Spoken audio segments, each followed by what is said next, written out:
Hi, this is Christo. This video is for consultants that want to use the Growth Accelerator report either as part of their sales process or as part of their consulting process with their clients. A quick reminder, the Growth Accelerator is based on the 5 choices framework, which comes from the book Playing to Win by Lafley and Martin. What is our winning aspiration? Where will we play? How will we win? What capabilities do we need? And what management systems are required? Those are the 5 choices we have to make. And the Growth Accelerator survey assesses your client on each of these with a couple of questions. So you will be probably familiar with the report. The first page gives you an output on how your clients scored themselves against each of these areas. And you can immediately have a sense of where they are strong systems and where they are weak capabilities. In the next pages of the report, you can see their specific answers to these questions, which are useful later. So aspirations, your client assessed themselves as a 9.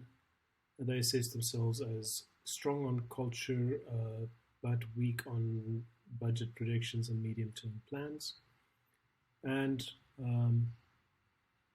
weak on culture and stronger on maintaining the value of the business.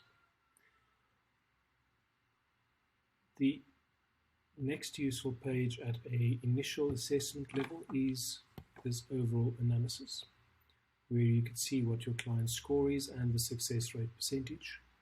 And that will give you a sense in this block of where your client may be sitting and where their significant challenges are. So low scores, significant changes, restructuring, turnaround plans, different markets, different products would be what a low score would suggest that you go after. The yellow block, typically some aches and pains. This could be delivery problems, this could be cash flow problems. And here you would need to probably look at an advisor to help you with scaling up. This is a very typical scaling up space where we have a successful business, but we're struggling in growing it past some sort of ceiling or barrier. Higher scores, these are optimization of existing business models, and these are let's invest in growth. And next, so at the super high levels, dark green, where we start looking at strategic growth and investment and acquisition and diverging strategies, for example. So depending on where your client scores, that gives you a sense of the type of work that you would need to do with them. Are we looking at major redirection versus some investment versus fine-tuning and tweaking? The next table may or may not be true for your client, but it is interesting nonetheless to think about it from that point. High score businesses are typically in the playing to win mindset. And they are driving for growth and competitive advantage, and possibly your owner is promotion focused, or your CEO potentially at that level already. Lower score businesses tend to be in survival mode, preventing stuff from going bad, playing not to lose. In other words, just playing to survive and stay in the game. In the next pages, the development plan at the end of the program or at the end of the report is the next very useful bit where your client's actual scores come back into play. So you can say what was the score for each of these specific questions, where do we want to go next, what would be the potential impacts of improvement in this area, or the potential impact of not improving in that area, and some of the key enablers. You could put your client's existing score in here and discuss with them which of these they want to move forward to a next level. As with all consulting work, you can't do everything at once, so there is a prioritization conversation that you need to have with your client. Which of these scores should we be looking at first? It obviously doesn't make a lot of sense to invest in some of the lower blocks, if you remember this framework. It doesn't make a lot of sense to invest a lot of time and effort in capabilities and management systems if we are not exactly clear about where we will play and how we will win. So if we don't know what our business is about, it doesn't make sense to put IT systems, processes, and staff in place, because they will be potentially focused on the wrong areas. So remember this framework. It cascades down, and you can always go back up and change some things in some of the previous decisions if you find that the capabilities that you need, for example, to compete in certain markets are just not affordable or feasible in where you are for whichever reason.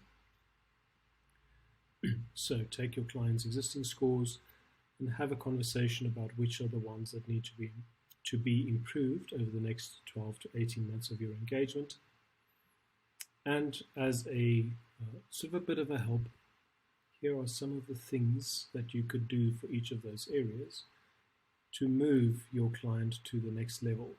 So let's say growth strategy at a very basic level, at least a market analysis. At a slightly higher level, let's look at our growth planning that's linked to the analysis of where the markets are.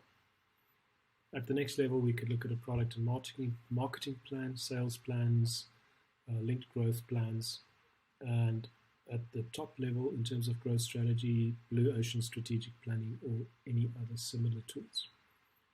So this is where you start bringing the survey results into the conversation with your client. Again, if this is something that you're using as part of your sales or client acquisition process, to help them show how you could help them and why they need your help, or if it's part of an ongoing strategic development consulting or even a refresh, helping to focus on what are the areas that you and the client will be working with next. As a last thought, the Growth Accelerator program is fairly structured in terms of how you work through the modules from aspirations all the way through to management systems, because as you can see in this framework, the choices that we make at the next level are very dependent on the ones in the previous level. So for example, if we've chosen particular product lines and geographies, then it becomes easier for us to understand who the competitors are there and what our value proposition is and what our competitive advantage is. So there is a start to end component of the program, but there is also an ability to use the report to really focus in on the problem area or the opportunity area that's going to have the most impact.